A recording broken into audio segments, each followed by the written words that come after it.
வணக்கம். லோட்டஸ் செய்திகளுக்காக சித்ரா. தலைப்புச் செய்திகளை தற்போது பார்க்கலாம்.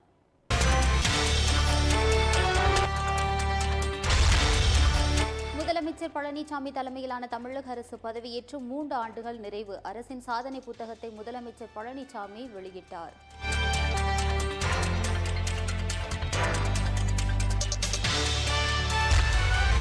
இஸ்லாமியர்கள் மீதான தடியடி சம்பவம் குறித்து சட்டப்பேரவையில் முதலமைச்சர் எடப்பாடி பழனிசாமி விளக்கம். திமுக உள்ளிட்ட கட்சிகள் போராட்டத்தை தூண்டிவிடுவதாக குற்றச்சாட்டு.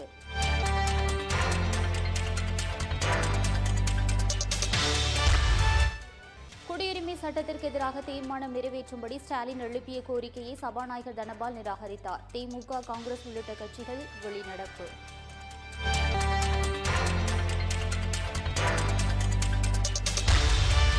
தமிழக சட்டப்பேரவைத் தேர்தலில் 234 தொகுதிகளிலும் ரஜினிகாந்த் தனித்து போட்டி. காந்திய மக்கள் இயக்க தலைவர் தமிழருவி மணியன் தகவல்.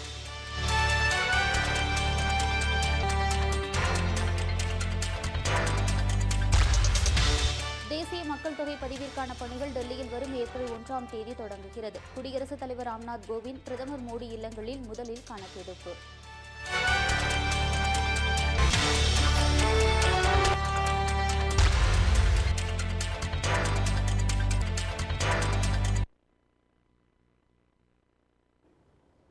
தமிழக அரசின் 3 ஆண்டுகள் சாதனைகள் அடங்கிய புத்தகத்தை முதலமைச்சர் எடப்பாடி பழனிசாமி வெளியிட்டார். முதலமைச்சர் எடப்பாடி பழனிசாமி தலைமையிலான தமிழக அரசு 3 ஆண்டுகளை நிறைவு செய்து 4வது ஆண்டில் அடியெடுத்து வைக்கிறது. 4ஆம் ஆண்டு தொடக்க விழா இன்று அரசு தலைமை செயலகத்தில் நடைபெற்றது. இந்நிகழ்ச்சியில் அரசின் 3 ஆண்டுகள் சாதனைகள் அடங்கிய புத்தகத்தை முதலமைச்சர் எடப்பாடி பழனிசாமி வெளியிட்டார். முதல் பிரதியை துணை முதலமைச்சர் ஓ பன்னீர்செல்வம் பெற்றுக்கொண்டார். நிகழ்ச்சியில் தலைமை செயலாளர் சண்முகம் மற்றும் உயரதிகாரிகள், அமைச்சர்கள் பங்கேற்றனர். அமைச்சர்கள் அனைவரும் பூங்கொத்துக்களை வழங்கி முதலமைச்சர் எடப்பாடி பழனிசாமிக்கு வாழ்த்துக்களை தெரிவித்தனர்.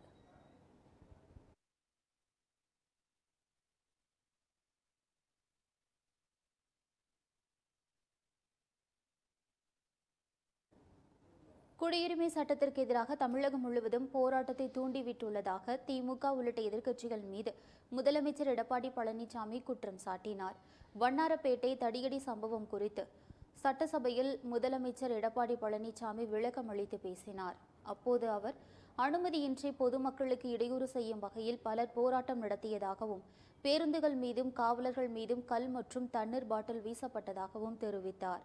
அனுமதியின்றி போராட்டம் நடத்தியவர்களை கைது செய்ய முயன்றபோது காவல்துறை வாகனங்களை போராட்டக்காரர்கள் சேதப்படுத்தியதாகவும் தெரிவித்தார். இயற்கையான முறையில் மரணமடைந்த முதியவரை வண்ணாரப்பேட்டை போராட்டத்தில் இறந்ததாக வதந்தி பரப்பி மாநிலம் முழுவதும் போராட்டத்தை தூண்டிவிட்டுள்ளதாகவும் திமுக உள்ளிட்ட கட்சிகள் மீது முதலமைச்சர் எடப்பாடி பழனிசாமி குற்றம் சாட்டினார். முதலமைச்சர் பதில் திருப்தி அளிக்கவில்லை என்று கூறி திமுக உள்ளிட்ட எதிர்க்கட்சிகள் அடையாள வெளிநடப்பு செய்தனர்.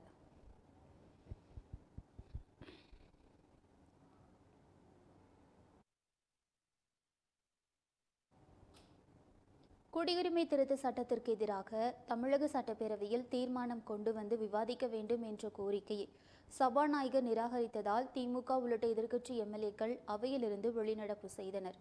தமிழக சட்டப்பேரவையில் பட்ஜெட் மீதான விவாதத்தில் பங்கேற்று பேசிய எதிர்க்கட்சித் தலைவர் மு.க. ஸ்டாலின், சென்னை வண்ணாரப்பேட்டையில் போராட்டம் நடத்திய இஸ்லாமியர்கள் மீது போலீசார் தடியடி நடத்தியதற்கு கண்டனம் தெரிவித்தார்.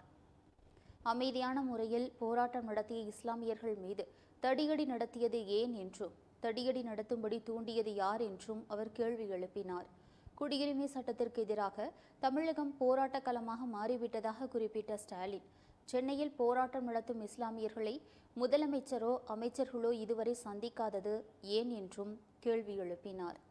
குடியுரிமை சட்டத்திற்கு எதிராக தமிழக மக்களிடம் 2 கோடி கையெழுத்து பெறப்பட்டு மத்திய அரசிற்கு அனுப்பி வைக்கப்பட்டுள்ளதாகவும் தெரிவித்த மு.க. ஸ்டாலின், குடியுரிமை திருத்த சட்டத்திற்கு எதிராக தமிழக சட்டப்பேரவையில் தீர்மானம் நிறைவேற்றும்படியும் வலியுறுத்தினார். இதற்கு பதிலளித்த சபாநாயகர் தனபால், வண்ணாரப்பேட்டையில் நடைபெற்ற தடியடி சம்பவம் பற்றி மட்டும் சபையில் பேசலாம் என்றும், குடியுரிமை சட்டத்திற்கு எதிரான தீர்மானம் பற்றி தற்போதைய கூட்டத்தொடரில் விவாதித்து நிறைவேற்ற வாய்ப்பு இல்லை என்றும் கூறி திமுகவின் கோரிக்கையை நிராகரித்தார். இதற்கு எதிர்ப்பு தெரிவித்து திமுக எம்எல்ஏக்கள் அவையிலிருந்து வெளிநடப்பு செய்தனர். காங்கிரஸ், இந்தியன் யூனியன் முஸ்லீம் லீக் உள்ளிட்ட எதிர்க்கட்சி எம்எல்ஏக்களும் அவையிலிருந்து வெளியேறினர்.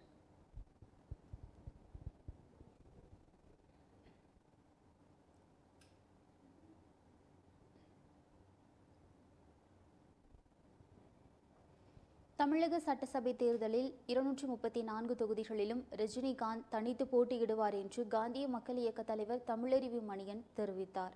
திருப்பூரில் நடைபெற்ற நூல் வெளியீட்டு விழாவில் பேசிய தமிழருவி மணியன், ஆட்சி நாற்காலியில் அமர வேண்டியவர் துறவி போன்று இருக்க வேண்டும் என்றும், பொது சொத்தில் கை வைக்காதவராக இருக்க வேண்டும் என்றும், அதற்கு ரஜினிகாந்த் முதலமைச்சர் நாற்காலியில் அமர வேண்டும் என்பது தனது ஆசை என்றும் தெரிவித்தார்.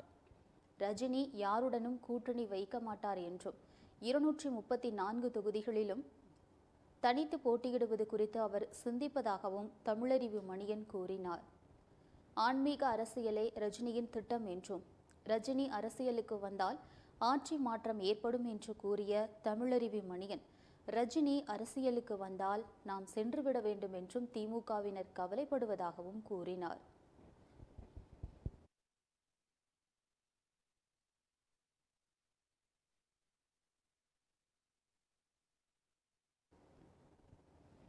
டெல்லி மாநகராட்சியில் தேசிய மக்கள் தொகை பதிவிற்கான பணிகள் வரும் ஏப்ரல் 1ஆம் தேதி முதல் துவங்கப்பட உள்ளதாக அறிவிக்கப்பட்டுள்ளது.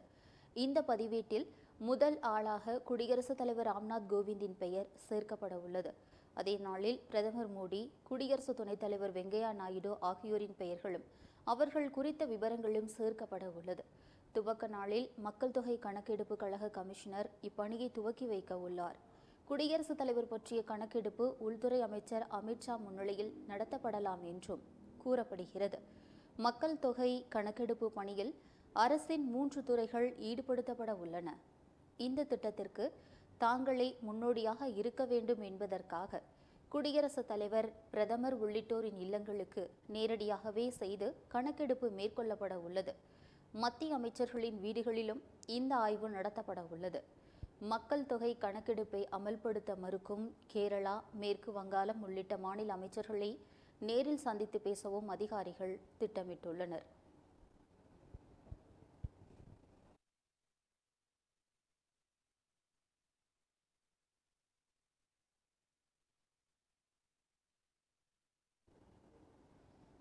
நடப்பு பட்ஜெட் கூட்டத்தொடரில் பல ஆண்டுகளாக இலவச மின்சாரத்திற்காக காத்திருக்கும் விவசாயிகளுக்கு இலவச மின்சாரம் வழங்க ஆணை பிறப்பிக்க கோரி மின் இணைப்பு பெட்டிகளுடன் விவசாயிகள் ஆட்சியரிடம் மனு அளித்தனர்.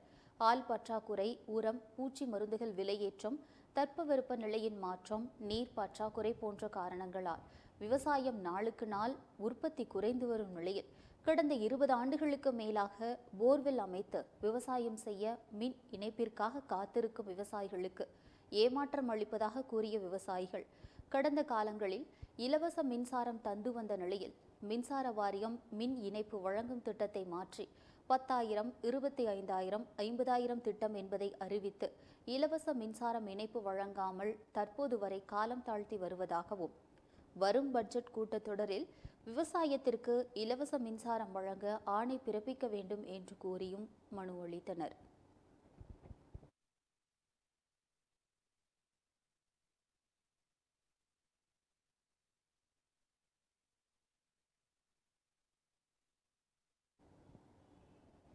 சென்னையை அடுத்து முதன்முறையாக நீரை பயன்படுத்தாமல் காரை சுத்தம் செய்வதற்கான ஈகோ வாஷ் எனும் நவீன தொழில்நுட்பம் கோவையில் அறிமுகப்படுத்தப்பட்டது. கோவை தண்ணீர் பந்தல் பகுதியில் செயல்பட்டு வரும் CAI மகேந்திரா சர்வீஸ் மையத்தில் M+ சர்வீஸ் முகாம் எனும் சர்வீஸ் மேளா துவங்கியது. ஒரு வாரம் நடைபெறும் இதற்கான துவக்க விழா CAS சர்வீஸ் சென்டர் வளாகத்தில் நடைபெற்றது. இதில் ஈகோ வாஷ் எனும் நவீன கார் சர்வீஸ் செய்யும் தொழில்நுட்பத்தை கோவை மாவட்ட வருவாய் அலுவலர் முருகன் ராமதுரை மற்றும் அஇஅதிமுக இளைஞர் இளம்பெண்கள் பாசறையின் மாநில துணை செயலாளர் விஷ்ணு பிரபு ஆகியோர் துவக்கி வைத்தனர். கோவையில் முதன்முறையாக துவங்கப்பட்ட இந்த எக்கோ வாஷ் என்பது ரசாயனம் கலந்த ஸ்ப்ரே முறை மூலம் சுத்தம் செய்யப்படும் முறையாகும். இந்த முறையை பயன்படுத்துவதன் மூலம் வாகனத்திற்கோ அல்லது வாகனத்தின் நிறத்திற்கோ எந்த பின்விளைவும் ஏற்படுத்தாது. மேலும் தண்ணீர் மூலம் கழுவினால் கிடைக்கக்கூடிய அதே சுத்தம் இந்த வாஷ் முறையிலும் கிடைக்கும். இந்த நவீன தொழில்நுட்பத்தை மக்கள் பயன்பாட்டிற்கு கொண்டு வரும் பட்சத்தில் அதிக அளவிலான விலை மதிப்பற்ற நீர் பாதுகாக்கப்படுவதுடன் எதிர்காலத்திற்கும் நீரை சேமிக்க ஏதுவாக இருக்கும் என்று சர்வீஸ் மைய அதிகாரிகள் தெரிவித்துள்ளனர்.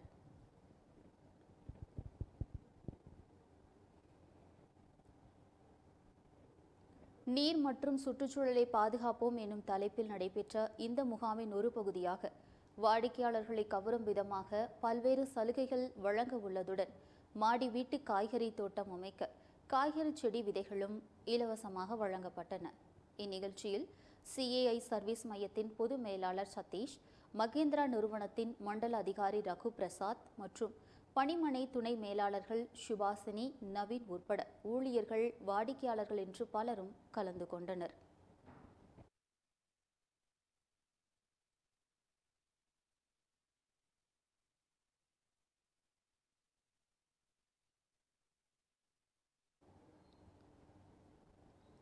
ஈரோடு ஆவி நிறுவனத்தில் இன்று 3வது நாளாக ஒப்பந்த டேங்கர் லாரிகள் வேலை நிறுத்தம். பால் விநியோகத்தில் பாதிப்பில்லை என்று அதிகாரிகள் தகவல் தெரிவித்துள்ளனர். ஈரோடு மாவட்டம் பவானி அருகே உள்ள சித்தோட்டில் இயங்கி வரும் ஆவி நிறுவனத்தில் சுமார் 40 ஒப்பந்த டேங்கர் லாரிகள் இயங்கி வருகின்றன. கடந்த 2 ஆண்டுகளாக தனியார் ஒப்பந்த டேங்கர் லாரிகளுக்கு ஒப்பந்த அடிப்படையில் வழங்கப்பட்டு வரும் தொகையை எரிபொருள் விலை உயர்வின் காரணமாக உயர்த்தி வழங்க கோரி கடந்த 10 மாதங்களாக கோரிக்கை விடுத்து வந்தனர். இருப்பினும் ஆவின் பால் நிறுவனம் இதுவரை புதிதாக ஒப்பந்தங்கள் ஏதும் ஏற்படுத்தாத நிலையில் தனியார் டேங்கர் லாரி உரிமையாளர்கள் கடந்த 3 தினங்களாக வேலை நிறுத்தத்தில் ஈடுபட்டு தங்களது டேங்கர் லாரிகளை நிறுத்திக் கொண்டனர். இதனால் ஈரோடு மாவட்டத்தில் இதுவரை கொள்முதல் செய்யப்பட்டு வந்த 2,40,000 லிட்டர் பால் கொள்முதல் பாதிக்கும் என்றும் டேங்கர் லாரி உரிமையாளர்கள் எதிர்பார்த்துள்ள நிலையில் இதுவரை எந்தவித பாதிப்புகளும் இன்றி தங்கள் கூட்டுறவு சங்கங்கள் மூலம் இயங்கி வரும் டேங்கர் லாரிகள் மூலம் பால் கொள்முதல் செய்து விநியோகம் செய்து வருகின்றனர். இதுவரை தனியார் டேங்கர் லாரிகள் வேலை நிறுத்தத்தால் தங்களுக்கு எந்தவித பாதிப்பும் இல்லை என்று அதிகாரிகள் தெரிவித்தனர்.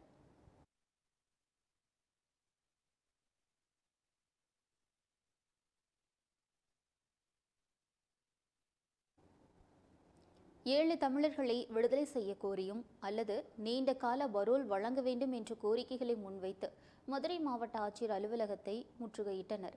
மதுரை மாவட்ட ஆட்சியர் அலுவலகம் முன்பு 7 தமிழர்களை விடுதலை செய்ய கோரி 7 தமிழர்கள் விடுதலைக்கான கூட்டமைப்பு குழு, நாம் தமிழர் மற்றும் 30க்கும் மேற்பட்ட அமைப்பினர் இணைந்து பேரணியாக வந்து மதுரை மாவட்ட ஆட்சியர் அலுவலகத்தை முற்றுகையிட்டனர்.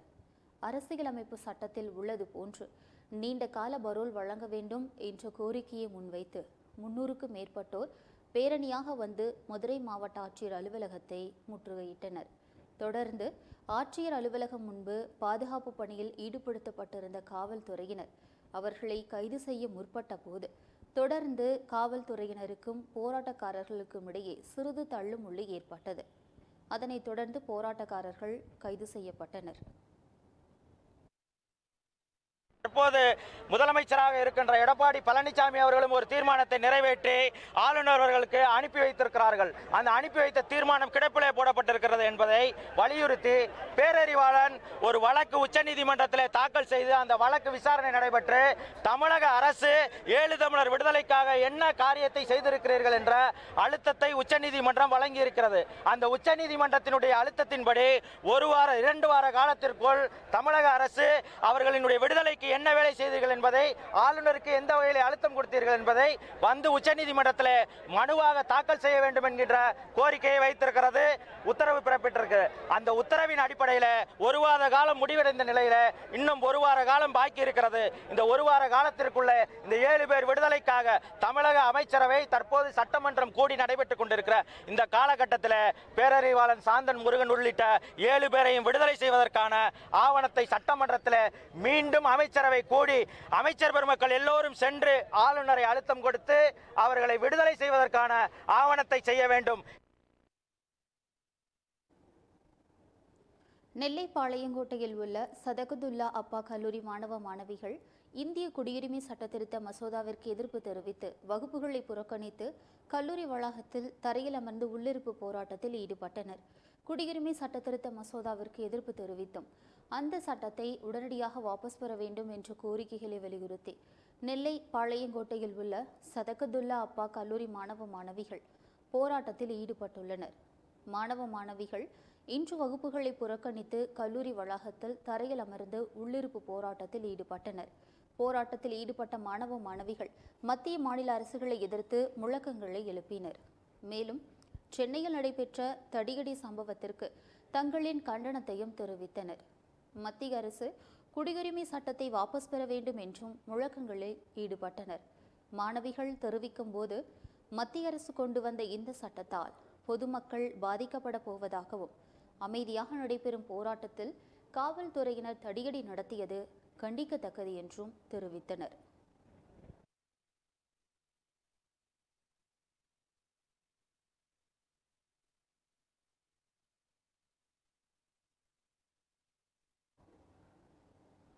மதுரை மாவட்ட ஆட்சியர் அலுவலகத்தில் தலைக்கவசம் அணியாமல் இருசக்கர வாகனங்களில் வருவோருக்கு அனுமதி மறுப்பால் கடும் போக்குவரத்து நெரிசல் ஏற்பட்டது. மதுரை மாவட்ட ஆட்சியர் அலுவலகம் மற்றும் மாநகர காவல் ஆணையர் அலுவலகத்திலும் இருசக்கர வாகனத்தில் தலைக்கவசம் அணியாமல் வருவோருக்கும் 4 சக்கர வாகனத்தில் சீட் பெல்ட் அணியாமல் வருவோருக்கும் அனுமதி அளிக்கப்பட மாட்டாது என்ற அறிவிப்பு நேற்றைய தினம் வெளியானது. இந்நிலையில் தற்போது மதுரை மாவட்ட ஆட்சியர் அலுவலகம் முன்பு 50க்கும் மேற்பட்ட போலீசார் குவிக்கப்பட்டு தலைக்கவசம் அணிந்து வராதவர்களையும் சீட் பெல்ட் அணியாதவர்களையும் மாவட்ட ஆட்சியர் அலுவலகத்தின் உள்ளே அனுமதிக்கப்படவில்லை. இதனால் மக்கள் குறைதீர்ப்பு நாளான இன்று மதுரை மாவட்ட ஆட்சியர் அலுவலகத்திற்கு பொதுமக்கள் மனு அளிப்பதற்காக வந்தனர்.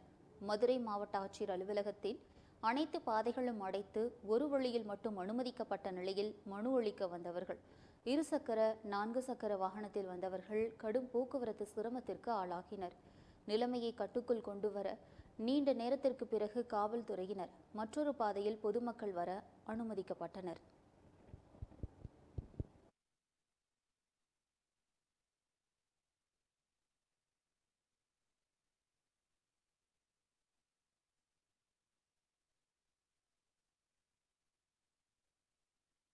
நீலகிரி மாவட்டம் முதுமலை புலிகள் காப்பக வனப்பகுதியில் ரோந்து பணியில் ஈடுபட்ட போது வாகனம் முன்பு குட்டிகளுடன் உலா வந்த புலியை கண்டு அச்சமடைந்த வனத்துறையினர் முதுமலை புலிகள் காப்பகத்தில் யானை, புலி, மான், சிறுத்தை, காட்டு மாடு, கரடி என்று மேலும் பல வனவிலங்குகளும் அரிய வகை பறவைகளும் காணப்படுகின்றன.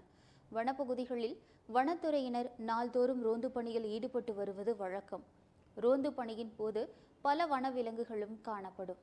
இந்நிலையில் முதுமலை வனப்பகுதியில் ரோந்து பணியில் ஈடுபட்டிருந்த போது வனத்துறை வாகனம் முன்பு குட்டிகளுடன் புலி வந்ததைக் கண்டு திகைத்தனர். குட்டிகளுடன் சாலையில் உலா வந்த புலி சிறிது தூரம் சென்று ஓரிடத்தில் உறங்கியபடி குட்டிகளுடன் விளையாடியது. இதனை வனத்துறையினர் தங்களது கேமராக்களிலும் செல்போன்களிலும் இந்த அரிய காட்சியை படம் பிடித்தனர். ரோந்து பணியின் போது திடீரென்று வனத்துறை வாகனம் முன்பு குட்டிகளுடன் உலா வந்த புலியை ஒருவித அச்சத்துடன் வனத்துறையினர் கண்டு ரசித்தனர்.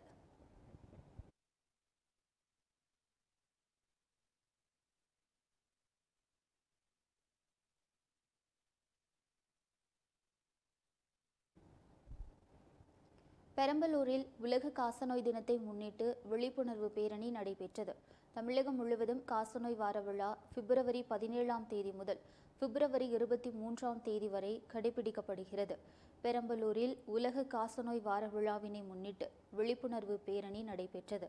இந்நிலையில் பெரம்பலூர் அரசு பொது மருத்துவமனையில் தொடங்கிய இந்த பேரணியை அரசு தலைமை மருத்துவமனை கண்காணிப்பாளர் தர்மலிங்கம் கொடியசைத்து துவக்கி வைத்தார். இப்பேரணி அரசு பொது மருத்துவமனையில் தொடங்கி பழைய பேருந்து நிலையம், காமராஜர் வளைவு வழியாக சங்குப்பேட்டையில் முடிவுற்றது. இப்பேரணியில் கலந்து கொண்ட மாணவிகள் காசநோய் விழிப்புணர்வு குறித்த வாசகங்கள் அடங்கிய விழிப்புணர்வு பதாகைகளை ஏந்தி கோஷங்களை எழுப்பி சென்றனர்.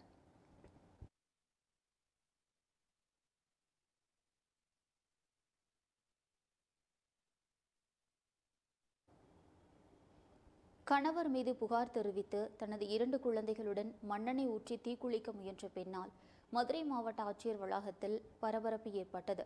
மதுரை மாவட்ட ஆட்சியர் அலுவலக வளாகத்தில் பொதுமக்கள் குறைதீர் முகாம் நடைபெற்று வருகிறது.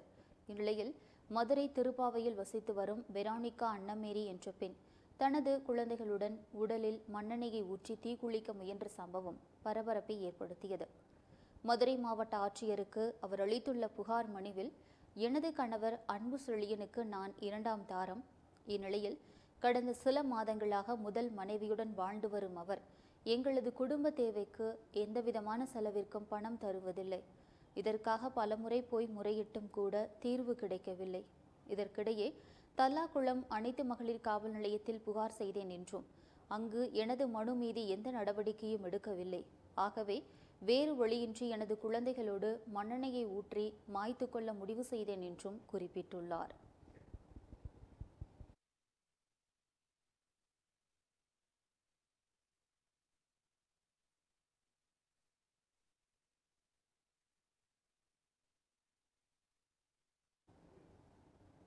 குடியுரிமை சட்டத்திருத்த மசோதாவை எதிர்த்து சென்னை வண்ணாரப்பேட்டையில் ஆர்ப்பாட்டத்தில் ஈடுபட்ட பெண்கள் மீது தடியடி நடத்திய காவல்துறையினரை கண்டித்து சேலத்தில் இஸ்லாமியர்கள் போராட்டத்தில் ஈடுபட்டனர்.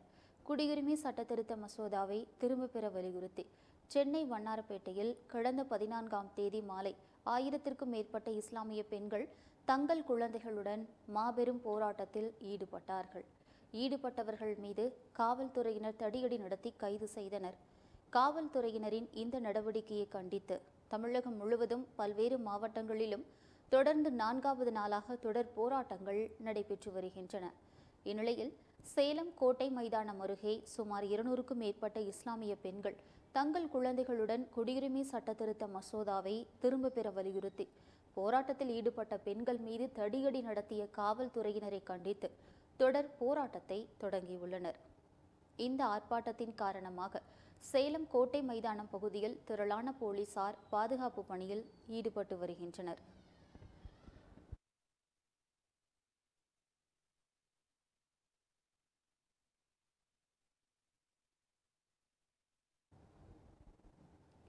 சங்கரன்கோவில் வாசுதேவநல்லூர் அருகே பழுதாகி சாலையோரம் நின்று கொண்டிருந்த கார் மீது தனியார் ஆம்னி பேருந்து மோதியதில் சம்பவ இடத்திலேயே 3 பேர் உயிரிழந்தனர். தென்காசி மாவட்டம் சங்கரன்கோவில் வாசுதேவநல்லூர் அருகே தேசிய நெடுஞ்சாலையில் கேரளாவைச் சேர்ந்தவர்கள் குடும்பத்துடன் காரில் வேளாங்கண்ணி சென்றுவிட்டு ஊர் திரும்பிக் கொண்டிருந்தனர்.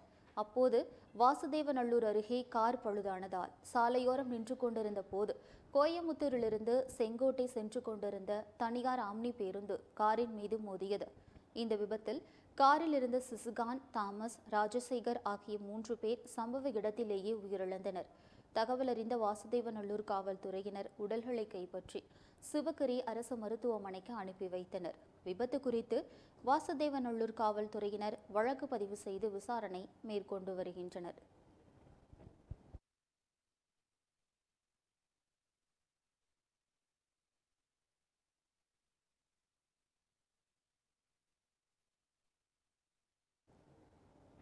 ஜோலார்பேட்டை அருகே இளைஞரை சரமாரியாக கத்தியால் குத்தி கொலை செய்த வழக்கில் தயாள் என்பவரை கைது செய்து போலீசார் விசாரணை மேற்கொண்டு வருகின்றனர்.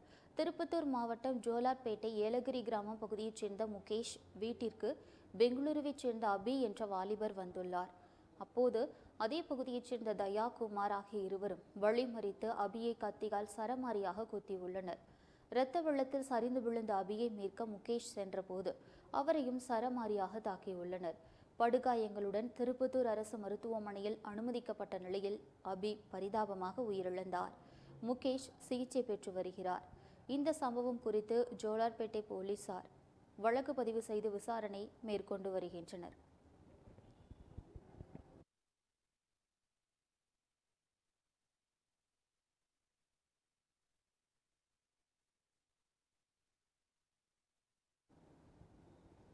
தென் கைலாயம் என்று அழைக்கப்படும் வெள்ளியங்கிரி ஆண்டவர் சிவனை தரிசனம் செய்ய தமிழகம் உள்ளிட்ட பிற மாநிலங்களிலிருந்தும் ஏராளமான பக்தர்கள் மலையேறி வருகிறார்கள்.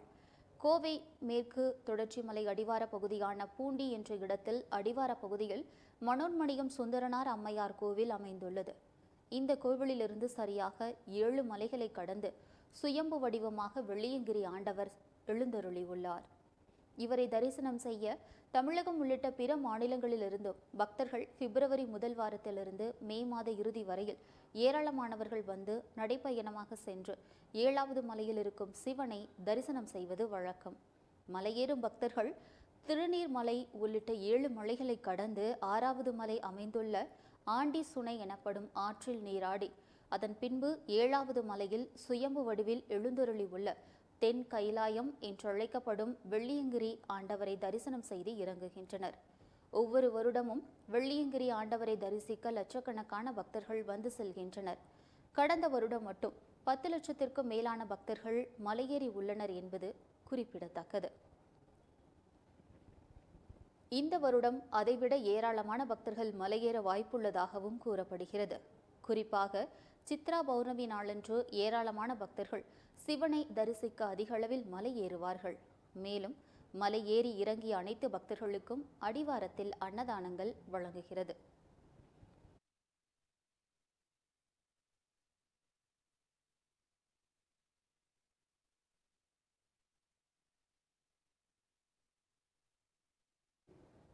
இத்துடன் இந்த செய்தி தொகுப்பு நிறைவடைந்தது. மேலும் பல செய்திகளுக்கு தொடர்ந்து இணைந்திருங்கள் லோட்டஸ் நியூஸுடன். உண்மை மலரட்டும். உண்மை செய்திகளை உடனுக்குடன் தெரிந்து கொள்ள எங்கள் லோட்டஸ் நியூஸின் YouTube, Facebook, Twitter, Hello app ஆகிய சமூக வலைதள பக்கங்களிலும் இணையத்திலும் இணைந்தே இருங்கள்.